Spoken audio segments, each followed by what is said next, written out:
paz do Senhor, meus irmãos, tudo bem? Eu espero que sim. Vocês estão felizes?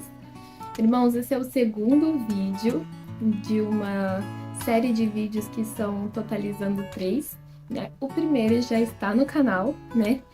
Se você chegou por esse vídeo, eu recomendo que você assista o primeiro para você entender e depois você volte aqui, né? Isso aqui que nós estamos transmitindo para vocês é um estudo que tem como tema perdendo a sua alma, não é mesmo? No vídeo anterior eu comecei o vídeo com a seguinte pergunta: é possível nós alcançarmos a salvação e nos divertirmos nesse mundo ao mesmo tempo? E aí eu trouxe a resposta que se encontra lá no livro de Eclesiastes, né? Que nos diz a palavra de Deus que nós podemos sim nos divertir, nós podemos nos alegrar, né? Mas que nós fiquemos cientes de que tudo isso nós prestaremos conta, né, com Deus. Aleluia! E antes de iniciarmos esse vídeo, né, oficialmente falando, vamos deixar a vinheta rolar.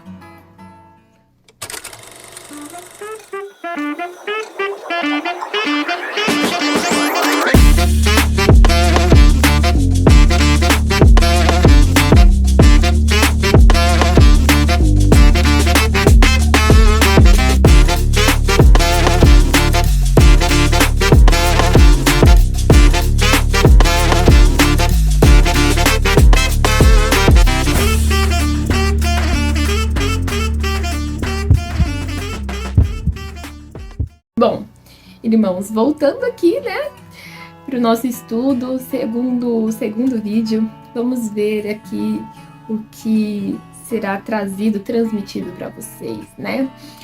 Eu queria dizer que esse estudo tem como base uma apostila de jovens que tem como tema Não Ameis o Mundo. Glória a Deus, aleluia. Então, esse estudo, né, eu estou retirando totalmente dessa apostila, não está sendo um achismo meu, uma coisa que veio na minha cabeça de forma alguma, é um estudo trazido por um pregador, um pastor, então, eu estudei essa apostila várias e várias vezes e quis compartilhar o tema com vocês, glórias a Deus. Vamos lá. O segundo tópico, né, o segundo vídeo, ele vai trazer consigo o tema Os Caminhos do Coração. Olha que coisa mais linda, não é mesmo? Os caminhos do coração. Quem aí de vocês nunca ouviu? Siga o seu coração, faça aquilo que o seu coração mandar. E lá em Eclesiastes, né, onde nós estávamos lendo, a princípio pode parecer que o sábio está dizendo exatamente isso, ó. Alegra-se, jovem, na tua juventude e recreie-se o teu coração nos dias da tua mocidade. Anda pelos caminhos que satisfazem o teu coração e agradam os teus olhos. Sabe, porém, que de todas essas coisas Deus te pedirá contas. Ou seja, num primeiro momento, quando a gente começa a ler isso, a gente já, nossa, eu posso fazer tudo que eu quiser, né? Eu posso fazer todas as coisas, né? E a palavra mesmo de Deus diz que todas as coisas me são lícitas, mas nem todas me convêm, não é mesmo? E nós, como cristãos, temos que aprender, de acordo com a palavra de Deus, aquilo que não nos convém. Glórias a Deus. Então, nesse texto aqui, a princípio a gente acha que o sábio tá falando que todas essas coisas podem, tipo, faz o que você quiser ir, faz o que você quiser, aquilo que vai te fazer feliz, aquilo que agrada ao teu coração, aquilo que agrada aos teus olhos. E aonde que fica o limite? Bom, o limite é estabelecido aqui na palavra de Deus, quando nos diz que de todas essas coisas Deus te pedirá contas, né? Então nós temos que estar preparados para prestar contas a Deus de tudo que nós temos feito, né? E aqui, né, seguindo aqui o estudo, uma das marcas registradas do período da juventude, né, esse período gostoso da adolescência, da juventude, é a dúvida. É a dúvida entre a decisão pelo certo ou pelo errado. Sim, irmão, sim, é pelo e não do. É pelo certo e pelo errado, e não do certo e do errado. Porque quando nós estamos no período da infância, nós aprendemos, nesse período é o aprendizado do que é certo e do que é errado. A partir do momento que nós adentramos a adolescência, esse período da juventude, a decisão é pelo certo e pelo errado. E quantas das vezes a gente, pela essa indecisão de não saber o que fazer, não saber que caminho seguir, não saber para onde ir, a gente fica tão confuso, né? Afinal de contas, o que é errado é mais gostoso, o que é errado parece ser muito louco, o que é errado parece, nossa, muito mais interessante, chama muito mais a atenção do jovem, do adolescente, né? E aquilo que geralmente é o caminho correto a se seguir parece chato, parece muito entediante, né? E neste texto que nós lemos aqui, e tantos outros textos do Antigo Testamento, mostra que o coração, ele é uma expressão em hebraico, e a expressão em hebraico ao coração é leb, que traz como significado o ser interior, mente, vontade, coração, inteligência. Falar que algo veio do coração tem a ver com pensamento e emoção, né? Então, muitas das vezes, a gente vai pedir um conselho para o nosso amigo, para o nosso colega, e por isso é muito importante nós termos amizades que nos edificam, amizades que nos aproximam de Deus, né? Porque quando a gente vai pedir um conselho, tipo, eu estou em dúvida entre isso e isso, eu sei que é errado, mas eu ainda estou em dúvida, né? Se eu faço ou se eu não faço. E aí esse amigo vai olhar para você e vai falar assim, siga seu coração, faz aquilo que seu coração mandar, né? E a Bíblia afirma lá em Romanos, capítulo 1, versículo 21 e versículo 22, que por causa da natureza pecaminosa presente no homem, seus pensamentos e emoções se tornam conturbados e confusos. Em Jeremias, capítulo 17, versículo 9 diz que o coração do homem é cheio de enganos e perverso, impossível de ser entendido. Portanto, não dá para confiar no que pensamos, no que sentimos e no que queremos. Não dá, porque a nossa natureza caída pende, com certeza, para o pecado. Se nós formos seguir o que o nosso coração está dizendo, nossos sentimentos, nossas emoções, a gente vai pecar. E, irmãos, a gente tem que matar a nossa carne todos os dias exatamente por isso. Porque a carne, ela ama o pecado. A carne, ela ama curtir e, assim, querer e fazer aquilo que não agrada o Senhor. Porque nós não somos 100% espirituais ainda, né? E muitas das vezes a gente dá voz à nossa carne, em vez de dar voz ao nosso espírito. Porque o Senhor, ele fala no nosso espírito, ele fala diretamente no nosso espírito. Né? Seguindo aqui, a única forma de acertarmos em nossa decisão é entrar em um processo que implica em conhecer a Deus. Será que nós conhecemos a Deus de uma forma pessoal, de uma forma íntima? E para a gente não pecar, para a gente não cometer erros, nós precisamos conhecer o nosso Deus, né? No vídeo anterior eu falei da gente ter a mente de Cristo. E como a gente tem a mente de Cristo? Conhecendo esse Deus, conhecendo como Ele pensa, conhecendo Ele intimamente. Glórias a Deus. Um texto bem conhecido diz o seguinte: o meu povo padece por falta de conhecimento. E conhecimento do quê? Conhecimento de quem é a Deus, né? De conhecimento das leis do Senhor, né? Conhecimento da sua palavra. E esse texto, né? Meu povo padece por falta de conhecimento, tá lá em Oséias, capítulo 4, versículo 6. Outro texto diz: darei a vocês um coração novo, com novos pensamentos e desejos. Darei a vocês um espírito novo.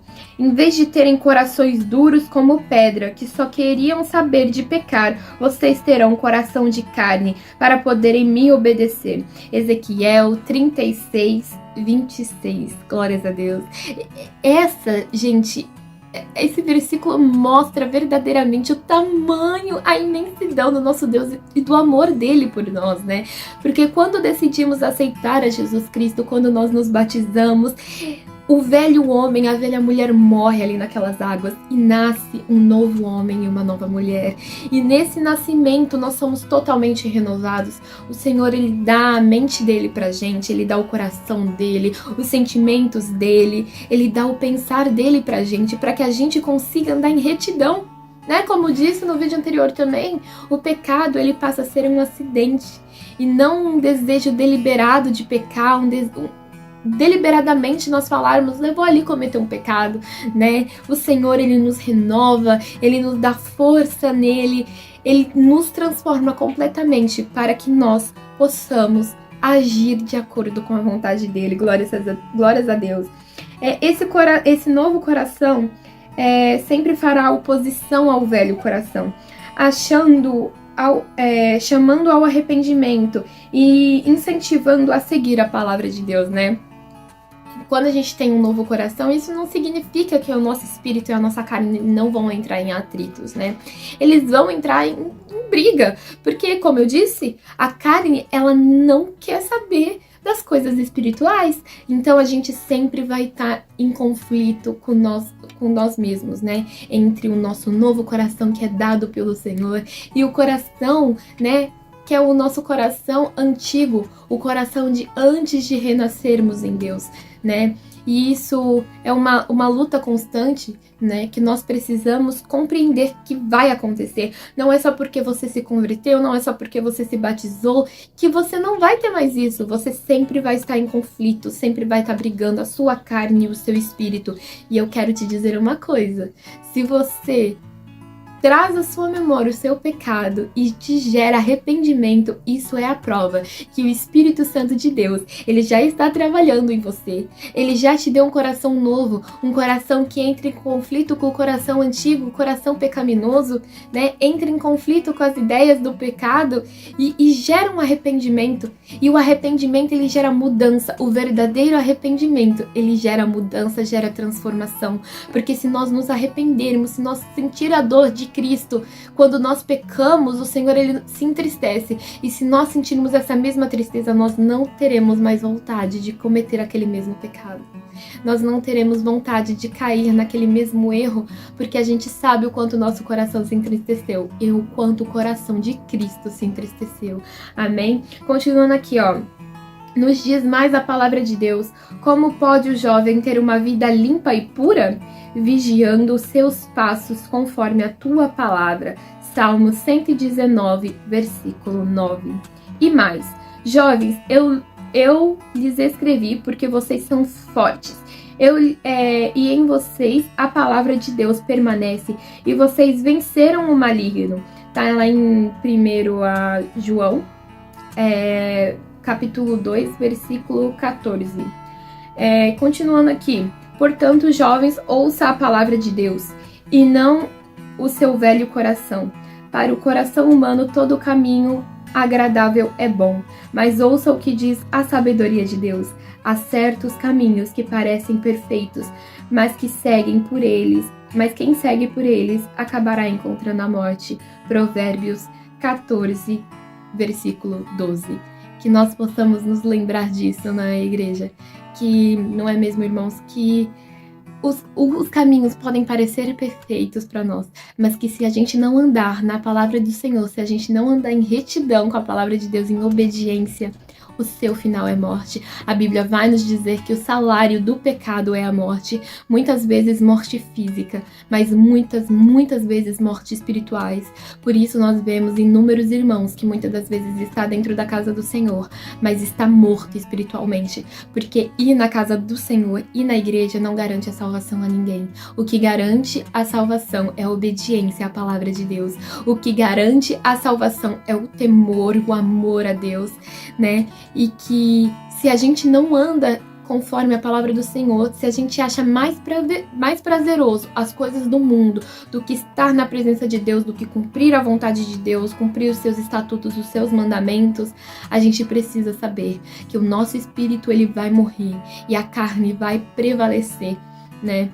E isso será pela sua própria vontade, pelo seu próprio desejo, porque você desejou fortalecer mais a carne do que o espírito. E fortalecendo mais a carne, alimentando a carne, você deixa de alimentar o espírito e o espírito morre. E isso é muito triste, porque muitas pessoas, até mesmo dentro da igreja, estão morrendo sem salvação, porque alimentaram mais a sua carne do que o seu espírito. E quando morrem, acham que vão aos céus, mas na verdade eles morrem em pecado porque o seu espírito está morto e eles não conseguem reconhecer isso. Isso é muito triste, irmãos. Muito triste, muitas pessoas acham que os dons de Deus, que colocar a mão e os enfermos serem curados, demônios serem expulsos, isso garante a salvação e não garante. Muitas pessoas dentro da igreja estão com soberba, estão com arrogância, com orgulho, nariz em pé, achando que os dons dados por Deus, que ele não se arrepende de ter dado os dons, eles acham que isso vai garantir a sua salvação, mas por dentro eles estão mortos, como a Bíblia diz, é lindo por fora, mas por dentro é sepulcro caiado.